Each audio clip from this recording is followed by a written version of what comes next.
Ce cours est dédié, Bezrat Hashem, à toutes les filles, les jeunes filles du Klal Israël.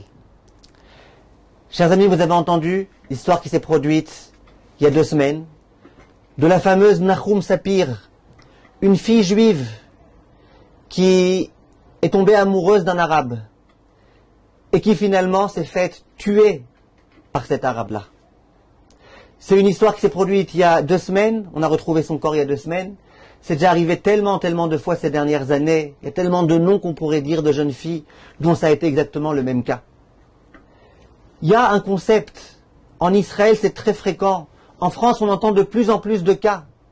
Rien que ces derniers jours j'ai entendu plusieurs cas d'Arabes qui essayent de séduire des jeunes filles dans un seul but, c'est de pouvoir ensuite soit les tuer, soit comme c'est le cas souvent, les faire souffrir et pouvoir avoir une servante à la maison.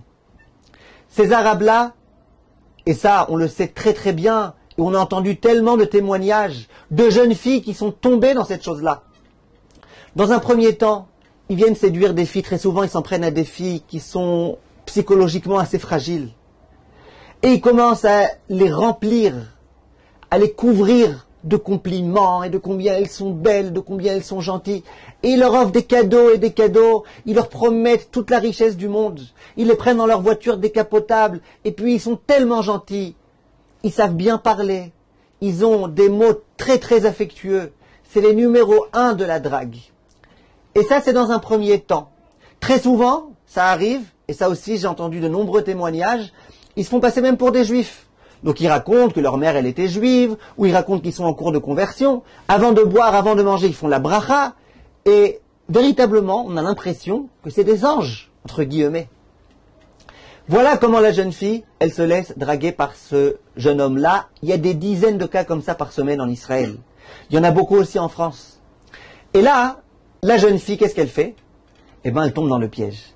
Tous les gens qui sont autour, ils lui disent « Mais attention, mais c'est un arabe, mais qu'est-ce que tu vas faire avec lui? Mais tu sais très bien que les arabes, ils nous haïssent. » Et les filles, tout de suite, « Non, lui, c'est pas comme les autres. Non, lui, c'est un vrai de vrai. Ah, lui, il est vraiment gentil. Lui, j'ai vu sa véritable face. Lui, il est vraiment gentil. » Et tout le monde essaye de la séparer. Il y a des gens qui voient des choses, qui essayent de les séparer. Rien. Elle est sous l'emprise, et quelquefois, très souvent en tous les cas, il n'y a plus rien à faire. Et voilà que cet arabe, en Israël en tous les cas, il la prend chez lui à la maison, dans son village. Et là, la femme, elle est dans le village arabe. Elle n'a aucune façon de sortir, parce que si elle sort, elle se fait tout de suite attraper par les voisins. Elle ne peut pas sortir, elle ne peut rien faire. Lui, il la vérifie chaque instant, il vérifie ce qu'elle est en train de faire, véritablement manipulée. En général, ces arabes, ils ont déjà une femme.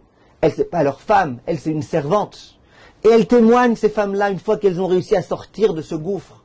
Elles témoignent. Quelquefois, ils nous laissaient enfermer pendant des heures et des heures sans nous donner à manger.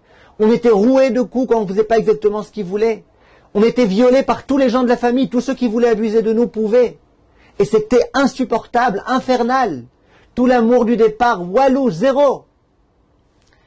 Et Baruch Hashem, il y a des instituts comme Yad Le'achim, comme Le'ava, qui essayent de faire ce qu'ils peuvent pour sauver ces jeunes filles, ces femmes du village arabe.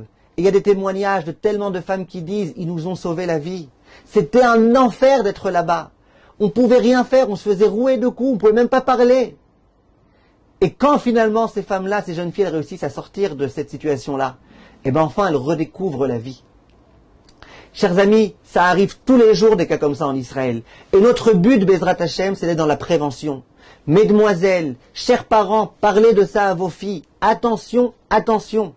Ne croyez pas que là ce sera différent. Combien de milliers de fois on peut dire cette fois-ci ce sera différent? Ça ne sera pas différent. Eux, leur but c'est de vous chasser pour pouvoir ensuite vous faire du mal.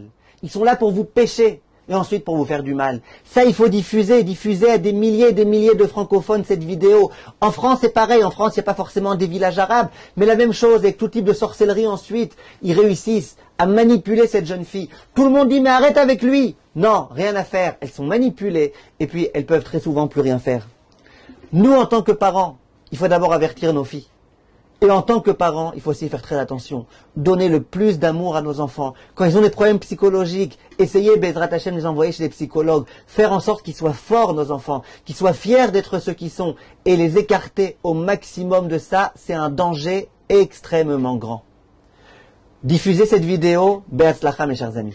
Besorot Tovot.